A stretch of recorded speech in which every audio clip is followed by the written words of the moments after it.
साईं की बात। बच्चे, जब भी कठिन समस्या होती है ना, जब भी कष्ट आता है ना मेरे बच्चे, और उस वक्त में भी ना तुम्हें दर्द का एहसास नहीं होता, तुम मुस्कुरा रहे होते हो, तो समझ लो कि तुम अपने साईं के रंग में रंग चुके हो। तुम्हारा विश्वास मुझ पर दृढ़ हो चुका है कि चाहे कुछ भी हो जाए, कैसा भी तूफान आ जाए, कुछ भी हो जाए, तुम्हारे बाबा तुम्हारे साथ खड़े हैं। और उसी क्षण ना तुम्हारी किस्मत बदल जाती है और तुम ना उदार हो चुके हो। तुम ना अपनी शक्ति को पहचानो मेरे बच्चे। तुम सब कुछ वो हासिल कर सकते हो जो तुम चाहते हो। ऐसा कुछ भी नहीं है जो तुम हासिल नहीं कर सकते। सब कुछ हासिल कर सकते हो, सब कुछ जो तुम चाहो। बस ना तुम्हें एक एक कर कदम आगे बढ़ाना है मेरे बच्चे। सिर्फ एक एक कदम आगे बढ़ाओ, धीरे धीरे चलो। मैं तुम्हें लेके चल रहा हूँ, तुम्हारे साथ चल रहा हूँ, बिल्कुल भी चिंता मत करो। और सुनो, तुमने जिस इंसान को खाना खिलाया ना, मुझे बहुत बहुत अच्छा लगा मेरे बच्चे। तुम जानते हो, कुछ लोग अपनी भूख को मिटा लेते हैं, कुछ लोग सहन कर लेते हैं, लेकिन कुछ लोगों की भूख ऐसी होती है ना कि वो नहीं मिटा पाते हैं। लेकिन अगर उनकी भूख को अगर तुम मिटा रहे हो ना, उनकी आत्मा को अगर तुम तृप्त कर रहे हो ना, तो उससे बड़ी बात मेरे लिए कुछ हो ही नहीं सकती। और जो तुम सबकी मदद करते हो ना, सबकी भूख मिटाने की कोशिश करते हो, जो भी तुम्हारे सामने आता है ना, तुम उस इंसान की, उस पशु पक्षी की भूख मिटाने की कोशिश करते हो ना, इस वजह से ही तुम्हारी जिंदगी में बहुत सारी चीजें ऐसी हैं जो असंभव थी मेरे बच्चे, वो सब संभव हो गई सिर्फ उन लोगों की वजह से जिन लोगों की तुमने आत्मा तृप्त की थी एक दिन। और उन पशु पक्षियों की जो तुम्हारी दुआएं हैं ना, वो बस तुम्हें बचाती हैं हर संकट से, हर परेशानी से। तुमने कभी ध्यान दिया होगा कि बहुत सारी चीजें तुम्हारी जिंदगी में ऐसी थी जो हो ही नहीं सकती थी, असंभव थी, जिनकी उम्मीद तुम भी छोड़ चुके थे कहीं हद तक। लेकिन देखा ना, वो हो गया। वो सब उनके आशीर्वाद से हुआ और तुम्हारे अच्छे कर्मों से हुआ। मैं इसलिए तुम्हें बार बार यही समझाता हूँ कि अच्छे कर्म करो, अच्छे कर्म करो। मत सोचो कि तुम्हारे किस्मत में क्या था, मत सोचो कि तुम्हारे हाथों में लकीरों में क्या है, मत सोचो कुछ भी। तो भी सिर्फ और सिर्फ ना बस अपने अच्छे कर्म करने हैं। अच्छे कर्म करते चलोगे, अपने आप तुम्हारी किस्मत में अच्छी चीजें आ जाएंगी, अपने आप। मैं लेकर आऊंगा चीजों को ना। और सुनो, अगर कोई तुम्हारे घर में संत महात्मा या कोई साधु आता है ना, तो उसे लौटाना सही नहीं है। लेकिन उस साधु के भेष में अगर कोई ऐसा कोई निकल आया, कोई फरेबी निकल आया, कोई ढोंगी निकल आया ना, तो उससे भी सावधान रहना बहुत जरूरी है। क्योंकि तुम कई बार अखबारों में पढ़ते हो कि ऐसा हुआ, वैसा हुआ, वैसी वारदात हुई, लेकिन तुम्हारे साथ तो घटित नहीं हुआ। लेकिन फिर भी तुम थोड़ा सा शक तो तुम्हारे मन में आता ही है ना। तो पहले तुम थोड़ा देख परख लिया करो, उसके बाद में ही चीजें किया करो। और अगर कोई भी तुम्हारे दरवाजे पर आए, कुछ भी मांगे ना, तो तुम उसे दो, उसे खाली हाथ मत जाने दो। तुम्हारा जितनी तुम्हारी सक्षमता है ना, तुम उसे दो, उसे ऐसे ही मत जाने दो, बिल्कुल मत जाने दो। और अगर तुम्हें लगता है कि ये फरेबी है, ये ढोंगी है, जितने ये पैसे मांग रहा है उतने पैसे तुम्हें नहीं देने, लेकिन हाँ, जितने पैसे तुम मुझे दक्षिणा के रूप में देना चाहते हो, उतने पैसे उस इंसान के हाथ में रख दो। क्योंकि वो चाहे उस पैसों का कुछ भी करे, लेकिन याद रखना, तुमने जिस नियत से उसे पैसे दिए हैं ना, वो उसी जगह जाएंगे, तुम देख लेना। क्योंकि जिस नियत से पैसे दिए जाते हैं ना, उसे आज नहीं तो कल उन पैसों का भुगतान करना होगा, चाहे इस जन्म में या अगले जन्म में। क्योंकि जो धन देने की मंशा होती है ना, तुम्हें जहाँ तक धन पहुँचाना होता है ना, वो वहीं पर पहुँच जाता है। वो अपने रास्ते खुद ही खोज लेता है। उसे कहीं भी ले जाओ, कुछ भी करो, लेकिन वो अगर अच्छे चीजों के लिए है ना, तो वो अच्छी चीजों में ही जाएगा।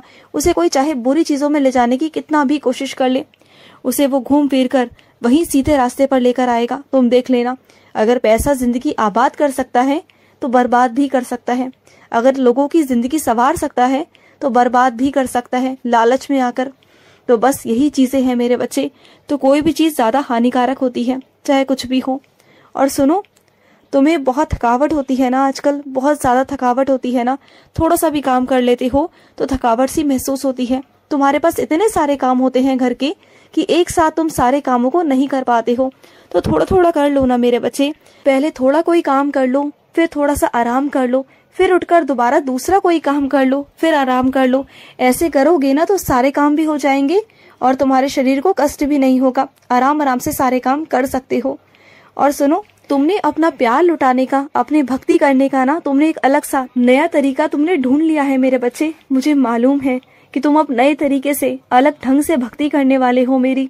और यही तो भक्ति है तुम्हारी, यही तो तुम्हारी मोहब्बत है कि तुम हर बारी ना कुछ मेरे लिए कुछ अलग करते हो, कुछ ऐसा करते हो कि मैं भी चौंक जाता हूँ तुम्हारी सोच पर ना कि क्या क्या तुम मेरे लिए करते हो मेरे बच्चे।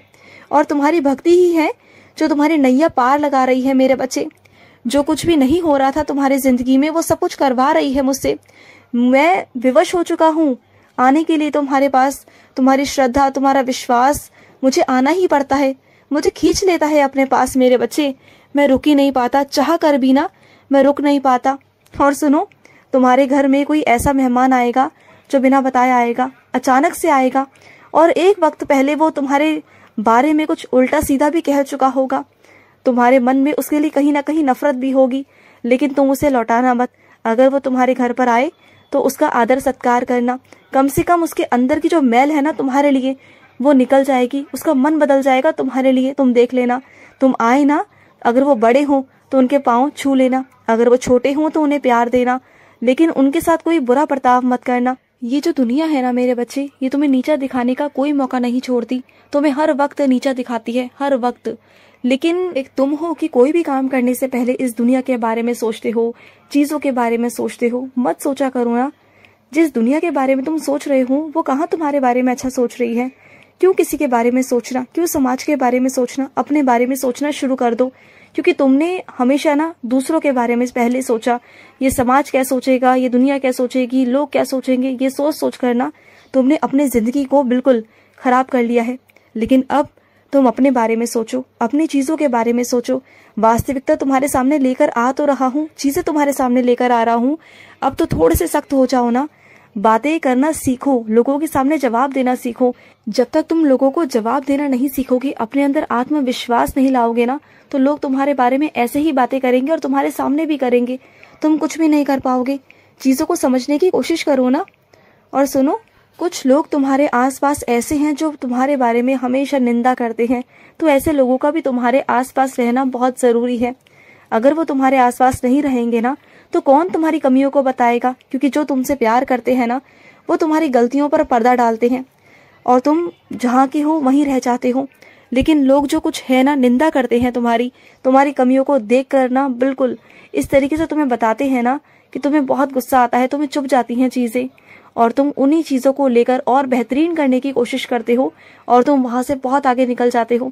यही तो कारण है तुम्हारी सफलता का मेरे बच्चे। तो ऐसे लोगों को भी तुम्हारे आसपास में जानबूझ कर रखता हूँ, जिससे कि तुम और आगे बढ़ सको। तुम नहीं तो नहीं बढ़ पाओगे आगे, वहीं के वहीं रह जाओगे। और मैं नहीं चाहता कि तुम वहीं के वहीं रहो, मैं चाहता हूँ कि तुम आगे बढ़ो, बहुत आगे बढ़ो, बहुत नाम कमाओ, बहुत नाम कमाओ, इतना नाम कमाओ कि तुम्हारे बाबा का नाम हो। समझ रहे हो ना। और सुनो, मुझे मालूम है कि तुम्हें बहुत सारी शिकायतें हैं मुझसे, बहुत सारी शिकायतें। ये सोचते हो ना कि बाबा मेरे सामने कब आएंगे और मैं सारी शिकायतें उनके आगे रखूंगा, बोलूंगा उनसे कि बाबा आपने ऐसा क्यों किया। तो तुम्हारे सामने ही बैठा हूँ मैं, बोल दो जो भी कहना है ना, जो भी बोलना है सब कुछ कह दो। मैं सुन रहा हूँ तुम्हारी सारी बातों को, बोल दो। मैं तुम्हारे सामने ही बैठा हूँ, बोलो, मैं सब सुन रहा हूँ। मैं तुम्हारी एक एक बात का जवाब भी दूंगा, चिंता मत करना। और हाँ, तुम्हें कभी कभी लगता है ना कि तुम्हारा बाबा तुम्हारे आस पास ही बैठा हुआ है, तुम्हें महसूस होता है ना, मेरा एहसास होता है ना, तो मैं तुम्हारे आस पास होता हूँ। तुम्हें लगता है कि वो कोई वहम है या फिर वो कोई चीज़ है, कोई नकारात्मक ऊर्जा है, तुम डर जाते हो। डरा मत करो, तुम्हारा बाबा ही तो हूँ मैं, तुम्हारे पास होता हूँ।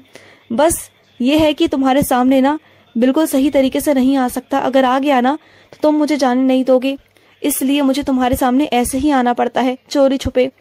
तो चीज़ों को थोड़ा समझने की कोशिश किया करो। और सुनो, रिश्ता नया नया है, बहुत नाजुक है, उसकी डोर बहुत कच्ची है, संभल कर बात करो और आगे ध्यान से कदम फूक फूक कर रखना, क्योंकि रिश्ता बहुत नया और बहुत नाजुक है मेरे बच्चे। बात को समझने की कोशिश करना, छोटी छोटी बात को ना आगे बढ़ाकर बताई जा सकती है, तो थोड़ा संभल कर मेरे बच्चे। खुश रहो। आज का साई संदेश समाप्त हुआ।